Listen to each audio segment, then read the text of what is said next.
오늘 추수감사주의를 통해서 우리는 다시 한번 하나님 앞에 감사의 고백을 올려드립니다. 교회적으로는 지난주에 우리 학습 또 입교 또 세례의 귀한 열매 함께 하나님 앞에 영광을 드렸고요. 또 금주 목요일에는 대입을 치르는 우리 수험생들을 위해서 교회에서 작은 기도 모임을 가졌습니다. 단순히 자녀들의 대입의 결과를 넘어서서 우리 가정이 또 내가 우리 자녀가 하나님의 손에 이끌려 하나님 앞에 쓰임받는 정말 믿음의 자녀 됐으면 좋겠다. 그런 감사의 고백들이 있었습니다. 또 우리 금요일과 토요일에는 또 우리 성도님들을 위해서 조금 음식을 나눌 필요가 있다 해서 우리 또 권사회, 또 우리 총여전도회, 그리고 또 우리 식당 봉사실 등등 많은 분들이 모이셔서 함께 준비하시고 또 이렇게 강단 장식도 하시고 또 어제 오늘 많은 분들이 또 귀한 우리 또 열매들을 하나님 앞에 올려드렸습니다. 제가 그냥 마음에 호기심이 생기더라고요. 과일 종류가 몇 가지인가. 또 그거 세시느라고 귀한 말씀 시간을 놓치시면 안 되실 것 같습니다. 제가 우리 이렇게 아름다운 장식을 또 하신 것을 보고 제가 기절초풍 아닌 은혜초풍 할 뻔했습니다. 아마 우리 교회 역사상 가장 풍성하게 이렇게 하나님 앞에 마음을 드렸는데 장식의 문제를 넘어서서 준비하시고 또 나누신 모든 드림의 손길 가운데 하나님께서 은혜 내려 주실 줄로 믿습니다. 특별히 이번 주에 여러 성도님들을 통해 감사의 고백을 들을 수 있었습니다. 권사님 한 분께서는 사실 몇 주 전에 본당으로 내려오시다가 사실은 낙상하셨죠. 그런데 권사님께서는 머리 다치지 않은 것 감사하다고, 그리고 하나님께서 지금까지 지켜주셨다고, 하나님 없이는 자신은 한순간도 살 수 없었다고, 참 제게 감동이 되었습니다. 또 뇌경색으로 예기치 않게 1년여간 지금 재활원에 계시는 우리 성도님도 계시죠. 정말 한두 달이면 좀 몸 웬만큼 해서 나오겠지 싶으셨는데 무려 1년이 지났습니다. 그런데도 우리 권사님 하나님 때문에 살 수 있다고, 하나님 때문에 이길 수 있다고 또 고백하심을 듣게 되었습니다. 많은 분들이 건강에 어려움이 있지만 그 어떤 분도 하나님 제게 왜 이렇습니까 하시면서 떠나신 분이 한 분도 안 계세요. 지금까지도 하나님께서 그 고비고비마다 지켜주셨습니다. 그러니 이후에도 지켜주실 거예요. 염려 안 합니다. 라는 고백들이 다 동일한 목소리입니다. 홀로 계시는 권사님하고 통화 나누면서 아유 저녁에 조금 외롭지 않으세요? 그랬더니 예수님하고 함께 테레비도 보고 간식도 먹고 귤도 먹고 밥도 먹으니까 하나도 외롭지 않으시다고 말씀하십니다. 우리 중에 누가 그런 고백을 할 수 있을까요? 어떤 분들은 눈물 어린 시간, 그래서 잠이 오지 않는 그 불면의 시간 속에 하나님의 주시는 마음으로 이렇게 성경을 필사했는데 하나님 이 시간이 없었으면 제가 하나님의 마음 한 글자 한 글자 적을 수 있었을까? 그래서 이 시간도 고맙다고 또 고백하는 분 계십니다.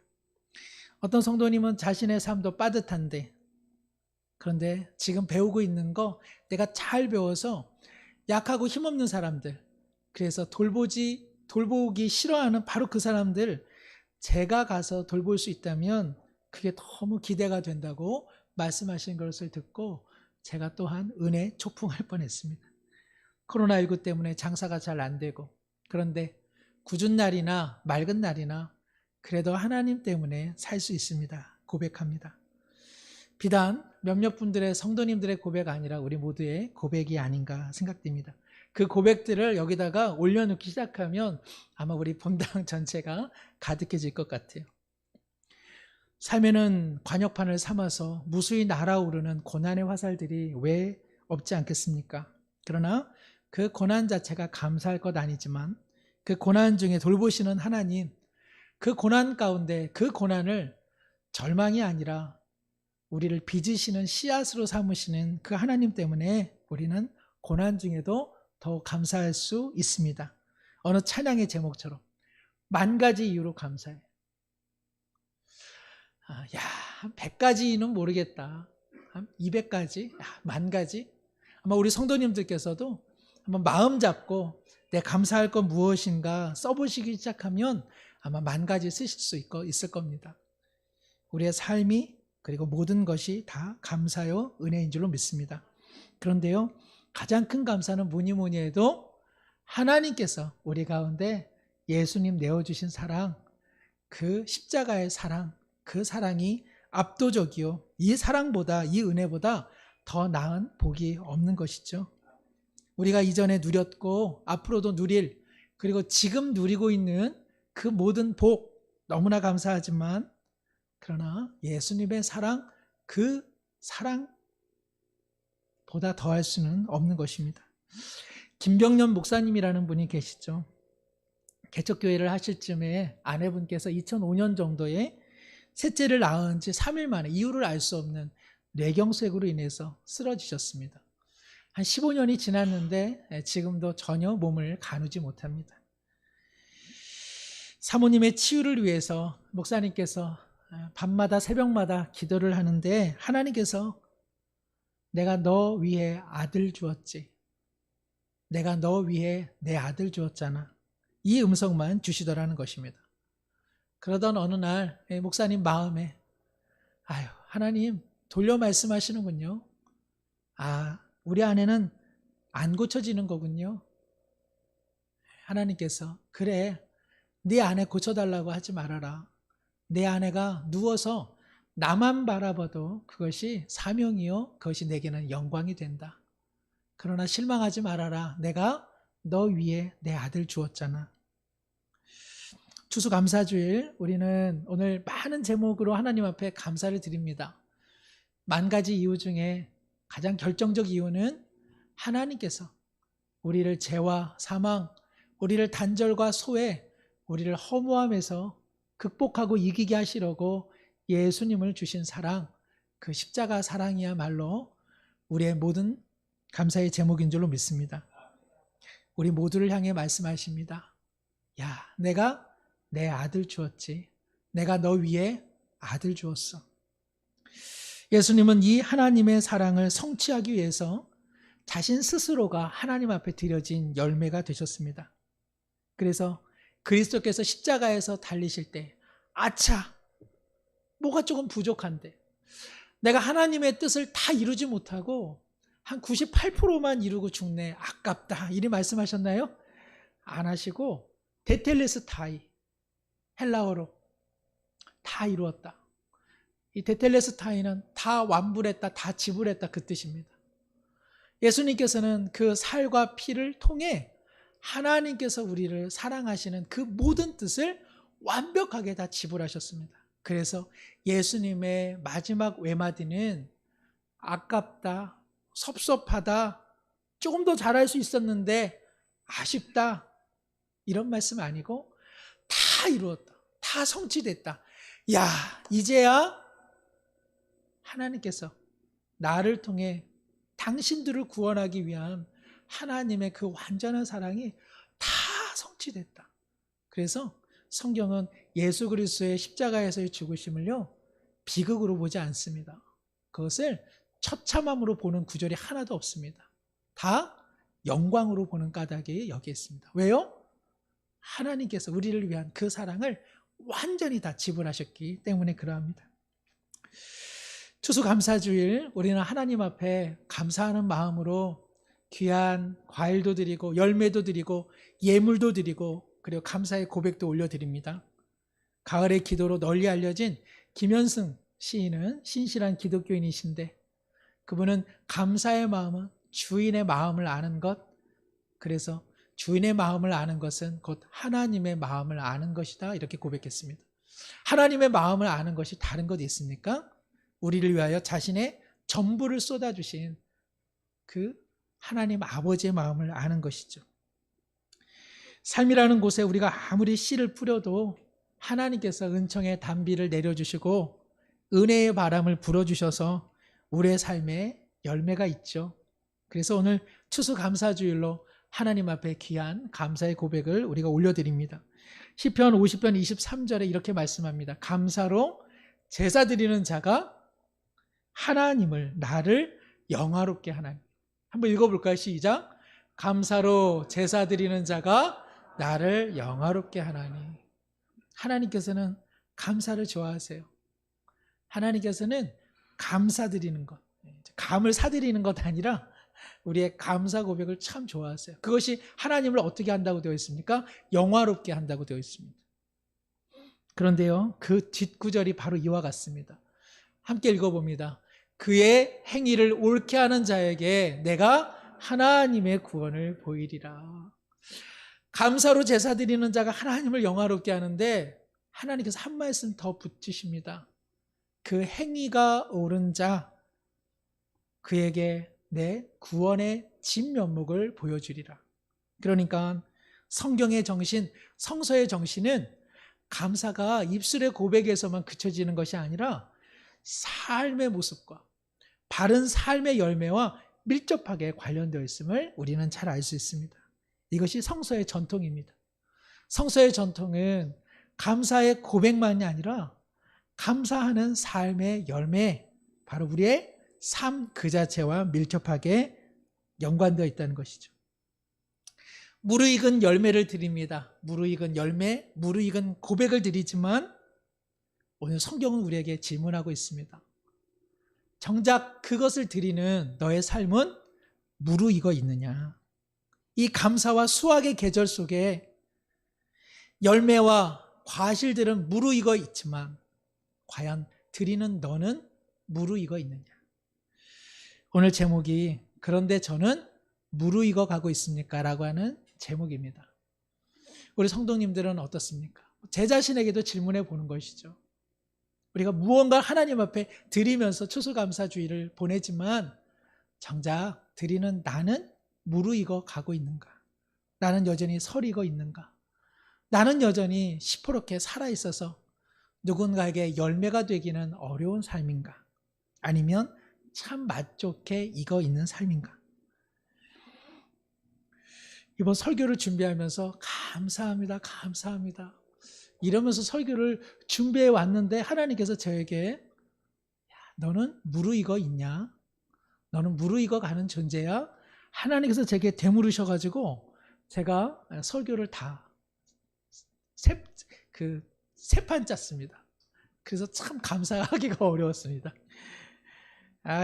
추수감사주일이니까 감사하고 우리 하나님 앞에 감사드리는 인생이 됩시다. 이러면은 참 뚜렷한 주제의 설교인데 하나님께서 제게 너는 무르익어 가는 존재냐라고 질문하셨기 때문에 그러합니다. 올해 가을에 있었던 일이죠. 제가 호시탐탐 뺏기지 않으려고 그토록 사수하던 우리 대추나무, 저 대추나무의 그 열매를 제가 한번 먼저 맛보려고 하나 꺼내 봤는데 관리 집사님께서 아직 안 여물었습니다. 그래도 혹여나 싶어가지고 한 입 베어 물었는데요, 얼마나 설이 익었는지 제가 퇴퇴하고 내뱉어 버렸습니다. 그 씁쓸한 맛이요, 입에서 가시지가 않아서 물로 여러 번 헹궜습니다. 제가 말씀은 안 들었지만 새벽기도 끝나고 갈 때 또 하나 따먹어서 집에 가서 주방에 또 퇴퇴하고 내버려 버렸습니다. 우리 중 누구도요, 설익은 과일, 설익은 열매 그거 목구멍까지 삼키는 분 아무도 없을 겁니다. 다 내뱉게 되는 것이죠. 여기 있는 과일들 중에요, 맛없는 과일 아무것도 없을 겁니다. 완연한 과일 속에 당도의 차이는 있어도요, 얼마나 무르익어서 하나하나가 다 맛있게 익어 있겠습니까? 그런데 하나님께서 우리 가운데 묻고 있는 것 같습니다. 드리는 열매만큼, 드리는 예물만큼, 드리는 입술의 고백만큼 너는 무르익어 있느냐? 가을에 많은 분들 집에 가면 베란다나 아니면 서늘한 곳에 뭐가 있으세요? 감들 몇 개는 있잖아요. 그 감, 달콤한 홍시가 될 때까지 우리는 시간 속에 묻혀둡니다. 김장도 좀 하셨죠? 김치와 달랑무가 얼마큼 맛있게 배어 있을까? 시간 속에 맛있게 익어가지 않겠습니까? 시간이라는 것이요, 그래서 참 좋은 겁니다. 때때로는 그 시간 때문에 울기도 하지만 그 시간 속에는 가능성이 있습니다. 어떤 가능성이 있습니까? 무르익어 갈 수 있는 가능성이 있습니다. 사랑하는 성도 여러분, 시간 때문에 때로는 아프고 힘들어도 그 시간이 있어야만 반드시 우리의 삶은 무르익어 갑니다. 시간 없이 무르익어 가는 것이 없는 것이죠. 그러니까 하나님께서 우리 가운데 주시는 궂은 날이나 맑은 날이나 그 모든 시간들은요, 다 가능성의 시간들입니다. 어떤 가능성? 우리가 무르익어 갈 수 있는 가능성. 우리가 삶의 단맛을 낼 수 있는 가능성의 시간들입니다. 지지고 볶고 당장은 지겹고 힘들어도요, 그 시간이 있어야만 그 시간 속에 장이, 술이, 맛이 빚어지고 맛이 숙성되는 것처럼 시간 속에 우리는 무르익어 가는 것이죠. 요 며칠 전 전보다 한 살 적은 목사님께서, 죄송합니다, 나이 이야기를 해서 놀리는 마음으로 제게 알면서도 이렇게 말하더라고요. 목사님 내년에 50인데 어때요? 반백년 살아오니까 어때요? 그래서 제가 이야기했습니다. 나 사실은 내년에 만으로 하면 아직 반백년 아니라서 아직 댕채 인생을 모르겠어요. 그렇게 이야기를 했습니다. 9988234라는 말이 있더라고요. 아시죠? 99세까지 팔팔하게 살다가 한 이틀 정도 앓다가 3일째는 하나님께로 돌아가면 좋겠다.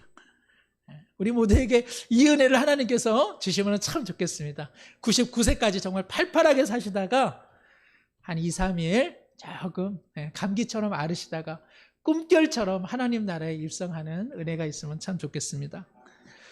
어떤 금연장소에 재미나게 이런 문구를 써놓았습니다. 99세 이하는 금연. 그런데 어떤 분께서 담배를 피우고 계셔요. 나이를 여쭤봤더니 100세 되시는 할머니더라고요. 시간이라는 것이요, 사람이 무르익어 갈 수 있는 가능성의 선물입니다. 그러므로 이 나이를 먹는다, 나이듦이라고 하는 이 부정적 뉘앙스를 우리가 조금 걷어낼 필요가 있습니다. 물론 나이를 먹는다는 것, 우리 모두 노쇠해진다는 것이죠. 우리 모두 빨리 피곤해진다는 겁니다. 노쇠해진다는 것, 숨이 가빠진다는 것이고요.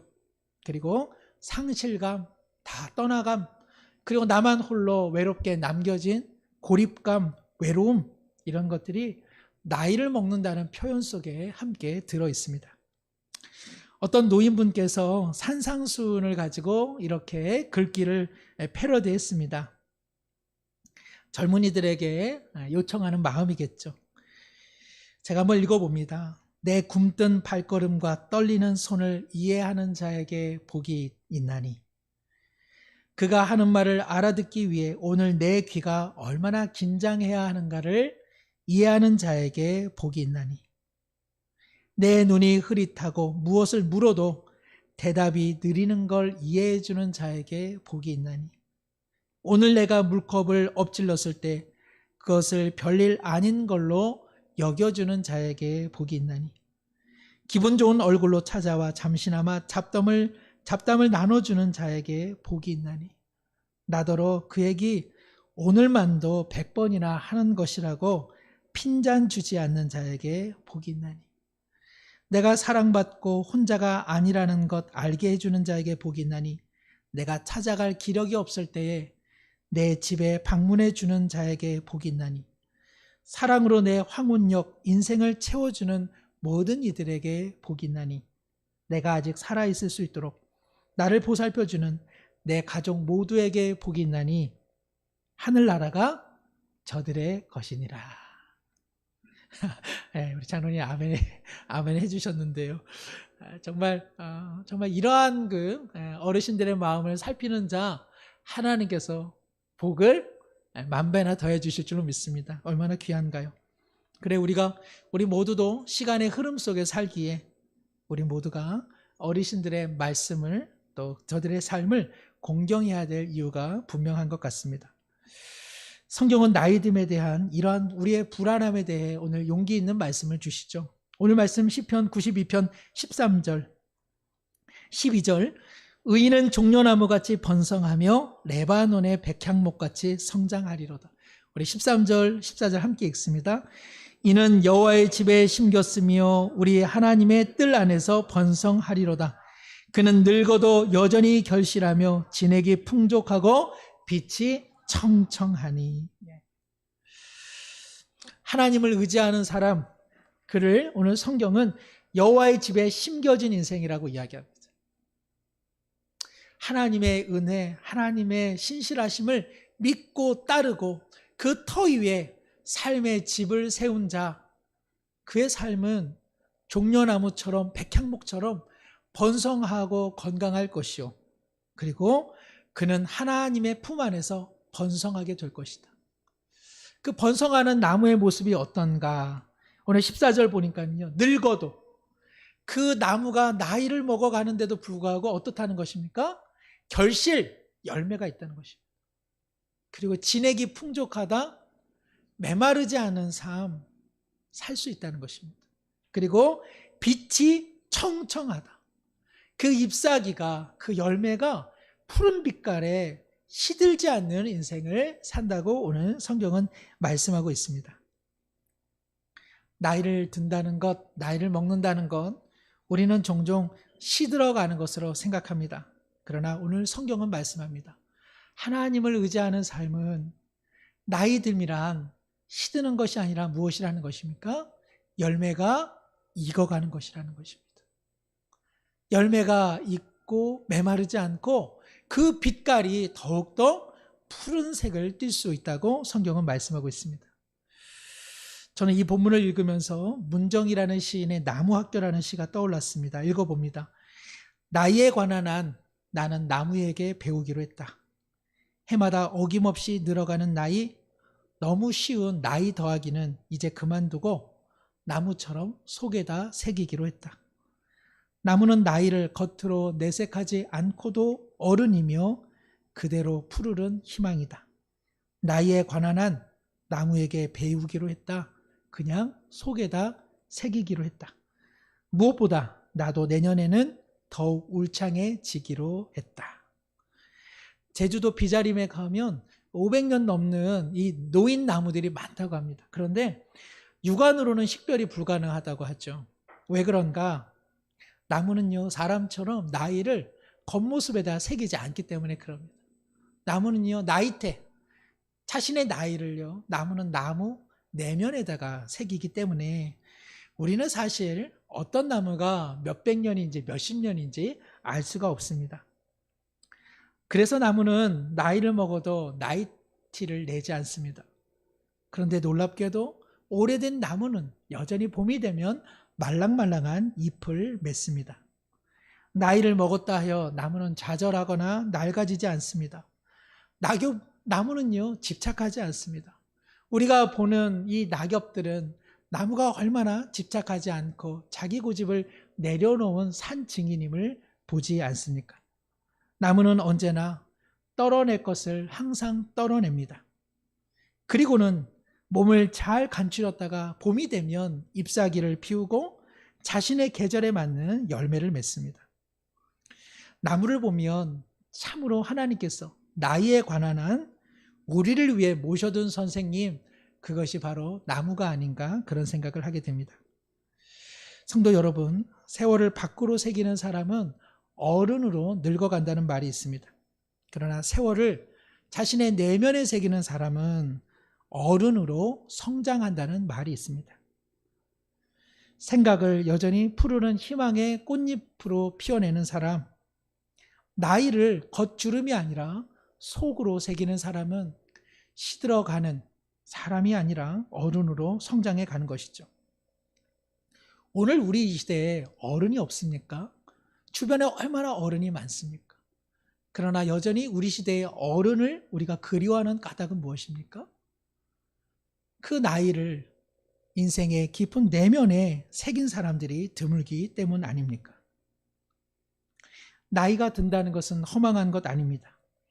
하나님이 주신 시간 하나하나를 소중히 자신의 내면의 나이테에 새겨가면서 하나님을 의지하고 살아간다면 오늘 말씀처럼 여호와의 집에 심겨진 까닭에 나이 듦 속에서도 열매가 있고 그 잎이 푸르르며 진액이 풍족하게 되는 것이죠.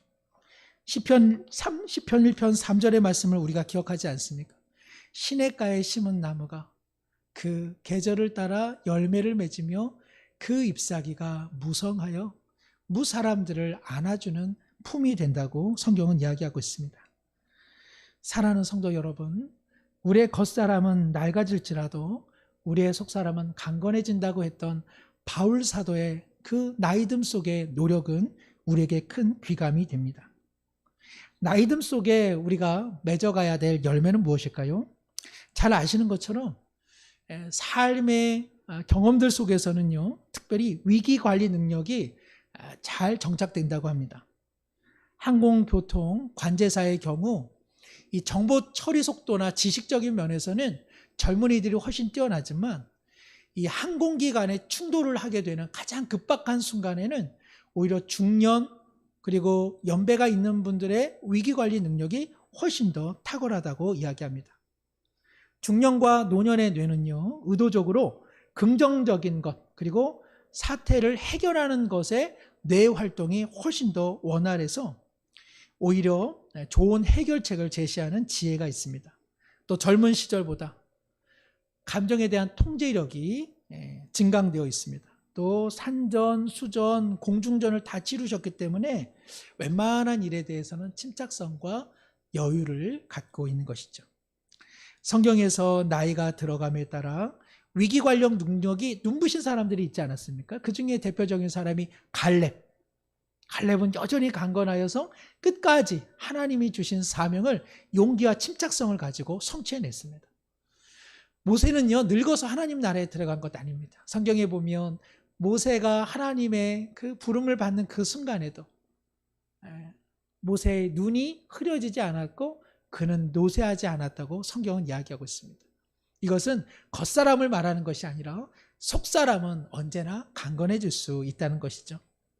우리 교회 많은 어르신들 연세가 들어가면 모두 다 겉사람은 조금 더 낡아질지 몰라도 한 분 한 분 속사람의 열매가 다 있는 줄로 믿습니다. 그래서 우리가 어르신들을 공경하고 또 귀담아 들을 이유가 여기에 있는 것입니다. 나이가 들수록 무르익어가는 또 다른 열매는요, 바로 포용심, 이해심, 배려심입니다. 이미 40세에 나이 듦에 대해 깊이 사색해온 일본 작가 소노 아야코가 있습니다. 그녀는 40세에 이 노년을 어떻게 살아야 하는가를 이 40세에 썼습니다. 그런데요, 40년 전에 썼던 이 책은요, 지금도 그녀가 80세가 된 지금도 특별한 수정 내용 없이 일본에서는 초장기 베스트셀러로 손꼽히는 작품 중에 하나입니다. 40년 동안 그녀가 인간관계에 대해서 이러한 철칙을 하나 이야기하는데, 사람은 언제까지나 그 사람 그대로더라는 것입니다. 사람에 대해서 여러 기대도 해보고 또 저렇게 하면 변하겠다 싶었는데 살아보니까 사람이 안 변하다라는 것입니다.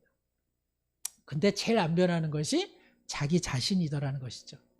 아하, 내가 안 변하니 저 사람도 안 변하는구나. 내가 나를 용납하듯 저 사람도 용납해야겠다. 그 마음이 들기 시작할 때에 이 선호 아야코는 내가 나이를 먹었구나. 그러면 나도 나이듦에 대해서 한 줄의 글을 써볼 수 있겠구나. 그 생각을 했다는 것입니다. 성경은 이런 나이듦의 좋은 열매를, 이러한 그 나이듦 속에 열매를 갖추면 이를 성경은 노인의 백발은 빛나는 면류관, 노인의 백발은 영화로운 면류관이다, 이렇게 잠언은 이야기하고 있습니다.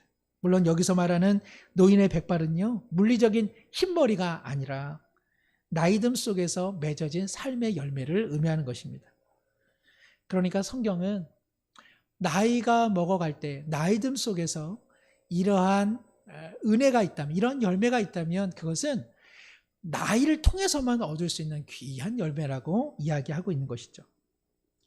그러나 나이듦 속에 모두가 똑같이 이런 열매를 맺는 것은 아닙니다. 여기에 나이만 먹는 비애가 있죠. 우리 스스로도 이게 내가 내 모습을 봐도 늘 나이만 먹네, 떡국만 먹네, 이제 그런 이야기를 하는 까닭이 여기에 있습니다. 배려 없이 자신의 고집만 나날로 강해지는 남편들 때문에 우리 아내분들이 힘들어하시는 거 잘 아시죠? 평정심 없이 작은 일에도 화를 불떡불떡 내는 사람들이 여전히 있고요. 지나친 감정으로 목소리를 높이는 사람들도 많이 있습니다. 오늘을 사는데도 늘 과거의 기억에만 집착하고 그래서 자신의 생각을 변화시키기 어려워하는 어른들도 많이 있습니다. 칼 융은 이런 말을 했습니다. 인생의 아침에 세운 계획으로 인생의 오후를 살 수는 없다. 아침에 중요했던 것이 오후에는 보잘것없을 수도 있고 아침에는 옳았다고 생각했던 그 신념이 저녁에는 틀릴 수도 있기 때문이다. 시간이 가는데도 무르익어가지 못하는 까닭은 무엇일까요? 그것은 새로운 변화를 감당하고자 하는 열망 혹은 새로운 변화에 직면하고자 하는 용기 그리고 그 두려움 때문에 그러합니다. 내가 틀렸다는 것, 내가 살아왔던 삶의 신념들이 조금은 오류였다는 사실을 인정하기 어렵기 시작하면 그러면 나이듦 속에 시들어가고 마는 것입니다. 논리보다는 경험 혹은 목소리로 제압하려고 하는 것도 나이듦을 통해서 좋은 열매를 맺기 어려운 까닭도 여기에 있습니다. 17세기의 경건한 한 성도는 바로 이러한 자신을 돌아보면서 하나님 앞에 이러한 기도문을 올려드렸는데 우리에게 귀한 영적 영감을 줍니다. 제가 한번 읽어봅니다. 주님께서는 제가 늙어 있고 언젠가는 정말 늙어버릴 것을 저보다 더 잘 알고 계십니다. 주님, 저로 하여금 말 많은 어른이 되지 않게 하시고 아무 때나 무엇에나 한마디 해야 한다고 하는 치명적 버릇에서 벗어나게 하소서. 모든 사람의 삶을 바로잡고자 하는 열망으로부터 벗어나게 하소서. 저를 사려 깊은 사람 되게 하시되 시무룩한 표정으로 지내지 않게 해주시고 남에게 도움은 주되 참견하기를 좋아하는 사람 되지 않게 하소서. 제가 가진 크나큰 지혜의 창조를 다 이용하지 못하는 것은 참으로 애석한 일이지만 저도 결국엔 친구가 명명 남아 있어야 하겠죠. 그러니 끝없이 이 얘기 저 이야기 떠들지 않게 하시고 요점으로 날아가는 날개를 주옵소서. 제 기억력을 좋게 해주셔서 감히 청할 수는 없지만 겸손한 마음을 주셔서 혹여 다른 사람의 기억과 나의 기억이 충돌할 때에 내가 틀렸나 하는 그런 마음도 주옵소서. 제가 눈이 점점 어두워지는 건 어쩔 수 없겠지만 그러나 그 어둠 속에서도 하나님의 선하심을 발견하게 하시고 뜻밖의 사람에게서 좋은 재능을 발견하여 그것을 선뜻 말해줄 수 있는 그런 능력을 주옵소서. 어떤 조사에 의하면 우리 한 120세까지도 살 수 있다고 하시는데요. 그래서 128, 2, 3, 4라는 말도 있다고 합니다. 오래 사실 테니까 우리 모두 나이듦 속에 지금 이런 기도를 지금이라도 우리가 드리고 이런 자세로 살아간다면 인생의 후반부는 더 아름다운 열매가 풍성해질 것입니다. 사랑하는 성도 여러분, 추수감사주일 우리의 드림, 우리의 감사의 고백은 하나님을 영화롭게 하지만 하나님은 우리에게 또 한 가지 질문하십니다. 드리는 우리는 과연 무르익어 있느냐? 그러나 우리의 결심과 실천은 늘 약하죠. 완숙하게 무르익어 있지 못한 우리의 모습 때문에 낙담할 때가 얼마나 많습니까? 나이를 먹는 것도 서러운데 작년이나 올해나 변하지 않는 내 모습을 보는 것도 우리 스스로에게 때로는 고통이 되지 않습니까? 하나님께서 우리의 연약함을 아십니다. 우리는 설익은 열매 퇴퇴하고 뱉어버리지만 하나님은 안아주십니다. 하나님은 우리가 무르익어가기를 정말 바라시지만 또한 있는 모습 그대로도 용납해 주십니다. 우리는 완벽해서 하나님께 받아들여지는 흠없는 열매는 아닙니다. 하나님께서 흠 많은 우리를 여전히 용납하고 있는 것은 앞서 말씀드린 예수님께서 십자가의 열매가 되셨기 때문에 그러합니다. 우리는 그리스도 안에서 하나님의 용납받고 있는 사람들입니다. 그래서 주님은 말씀하십니다. 내가 널 위해 내 아들을 주었다. 이것이야말로 우리가 하나님 앞에 드리는 감사의 고백보다 큰 은혜요. 우리가 누리는 기도의 어떤 응답보다 그리고 삶의 형통함보다 더 큰 은총인 줄로 믿습니다. 말씀을 맺습니다. 고령화되어가는 세상 속에 뼈아픈 현실은 우리 모두가 양질의 삶을 살 수는 없다는 것입니다. 나이 들어갈수록 더 아프신 분들, 또 경제적인 취약계층들도 많아질 것입니다. 4명 중 1명은 치매로 노년을 보내게 된다는 말도 있습니다. 아무리 우리 스스로가 우리의 건강과 믿음과 의식을 견고히 붙잡은들 언젠가 우리의 건강과 정신 상태도 한순간 무너질 수 있습니다. 혹여 우리 중에 치매라도 걸리면 우리는 내가 하나님을 믿었나? 그리고 내 가족, 사랑하는 성도들도 식별하지는 못할 것입니다. 그러기에 우리는 다른 무엇보다도 나이듦 속에 기억의 손실을 가장 두려워하기도 합니다. 그래서 나이를 든다는 것이 낭만적이지 못한 까닭도 여기에 있습니다.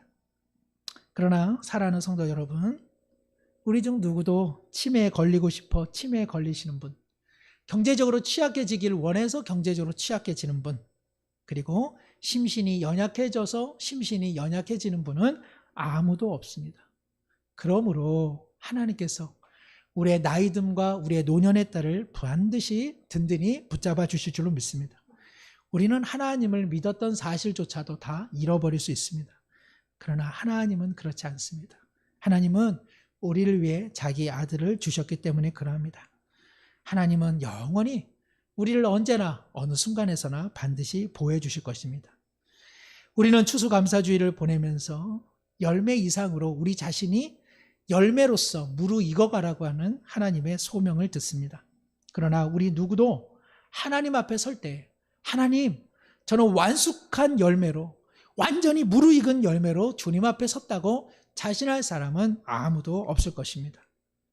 인간은요, 누구나 하나님 앞에 서는 마지막 순간까지도 덜 익은 존재로 하나님 앞에 서게 될 것입니다. 중요한 것은 이것입니다. 나의 뼈저린 한계와 부족함과 약점과 결점을 아는 마음이 중요합니다.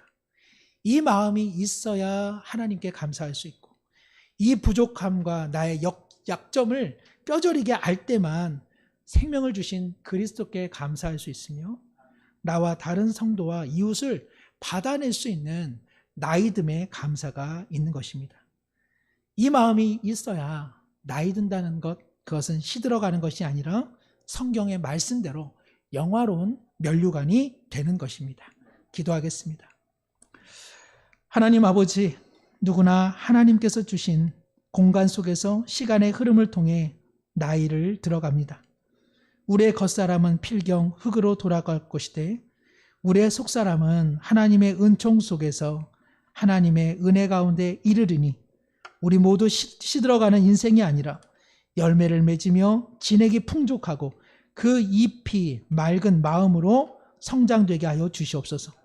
나이듦을 통해 어른으로 늙어가는 것이 아니라 어른으로 하나님의 형상으로 더욱 성장하게 하여 주시고 우리 자신이야말로 무르익어가는 주님의 열매가 되게 하여 주옵소서. 예수님의 이름으로 기도드리옵나이다. 아멘.